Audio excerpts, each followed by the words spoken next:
안녕, 고무쌤이야. 한 주간 잘 지냈니? 이번 주는 비가 많이 와서 선생님도 주말 내내 집에만 있었단다. 밖에 나가지 못하니까 집에서 공부만 하게 되지 않니? 그건 아니라고? 맞아. 네, 한 소리고.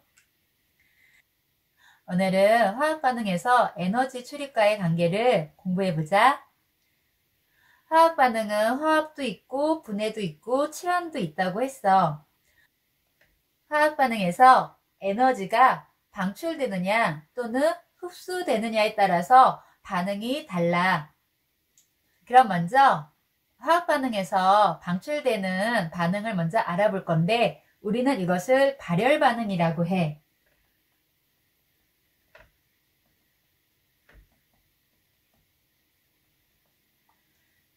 화학 반응에서 반응물이 생성물로 변환될 때,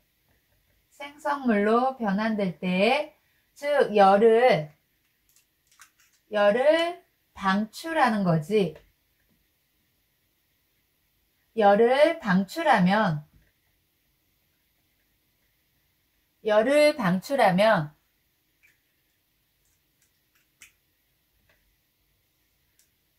원래 반응물이 갖고 있던 에너지가 요만큼이었는데 이 에너지가 내려가면서 방출됐다고 했잖아. 에너지가 방출된 거야. 에너지가 적어지면서 생성물은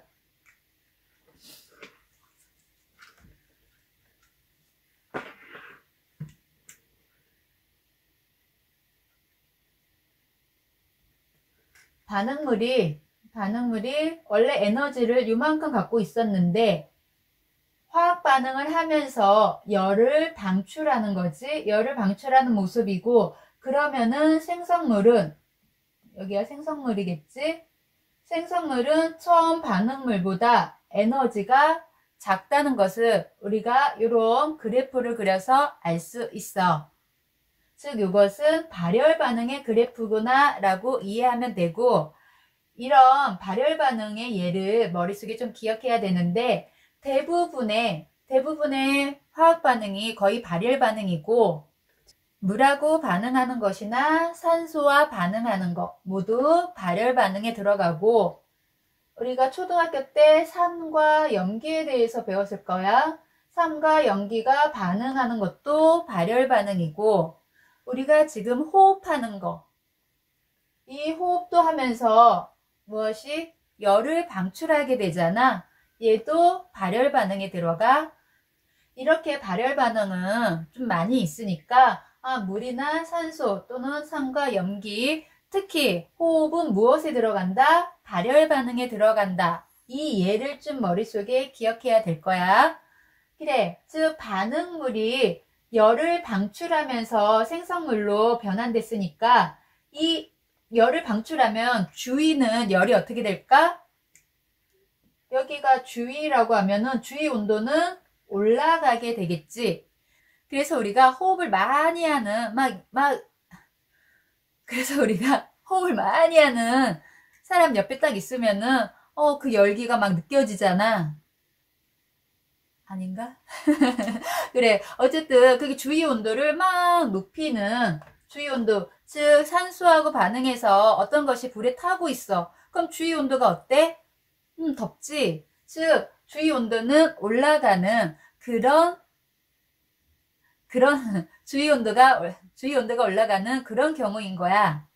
그러겠지? 그러니까 이번에는 흡열 반응에 대해서 또 알아보자. 그래, 이번에는 흡열 반응에 대해서 알아볼 건데, 흡열 반응은 반대로 반응물의 에너지가 적어. 원래 요만큼 있다가 열을 흡수하는 거야. 열을 흡수하면은 이렇게 에너지가 올라가겠지? 즉 에너지가 올라갔으니까 생성물일 때는 에너지가 반응물보다 생성물일 때 에너지가 더 높게 측정이 돼. 그 이유는 즉 반응물이 화학 반응을 통해서 열을 흡수해 갔기 때문이야. 흡수해 갔기 때문에 생성물은 반응물보다 생성물일 때 에너지가 더 높아. 앞에 발열 반응은 그 예가 좀 많아서 기억하기가 어려운데 흡열 반응은 몇 가지 예를 머릿속에 꼭 기억해 둬야 해. 즉 소금하고 물하고 반응하면은, 즉 소금이 물에 타지면서, 물이 아니라 얼음이라고 하자. 얼음. 그래, 소금을 이렇게 뿌리면은 이 얼음이 더 잘 안 녹아. 온도를 낮추는 효과가 있거든. 소금하고 물의 반응에서, 다시 소금과 얼음의 반응에서는 흡열 반응이구나. 질산암모늄, 이런 암모늄이라는 말이 나오면은 질산암모늄, 염화암모늄,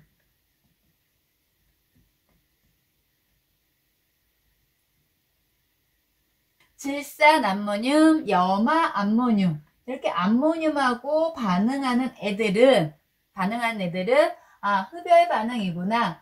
즉 얘네들은 온도를 낮추는 효과가 있어서 얼려버려.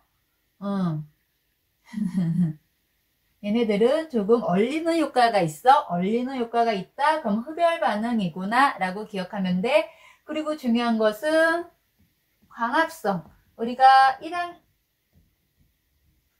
그리고 강합성에 대해서 2학년 때 배웠잖아.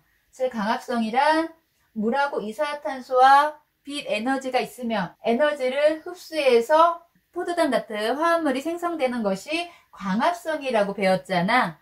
이때 에너지를 흡수한 거야. 강합성은 흡열 반응이구나. 꼭 기억하고, 그 다음에 탄산수소 나트륨의 분해 반응.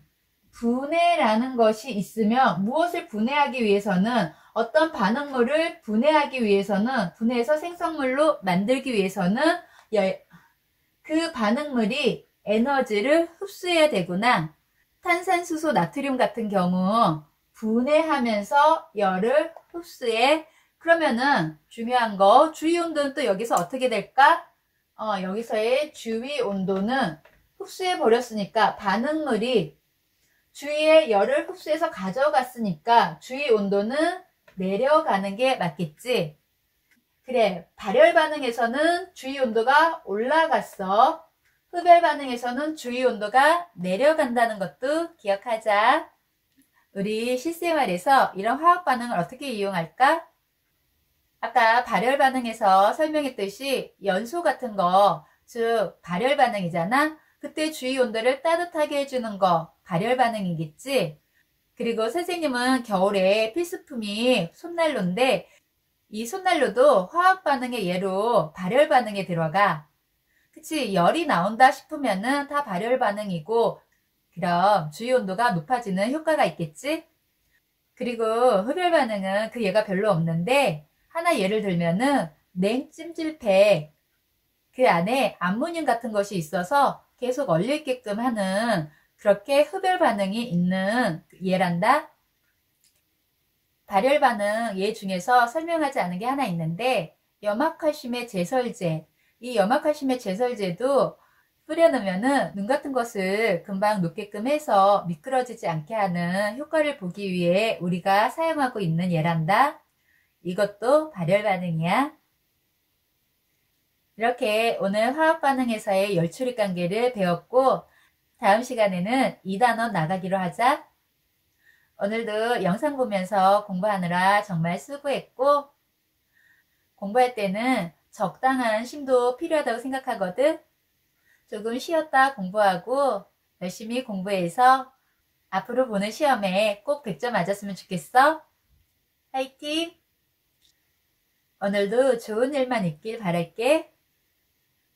좋아요, 구독도 부탁해. 그럼 다음 시간에 또 만나. 안녕.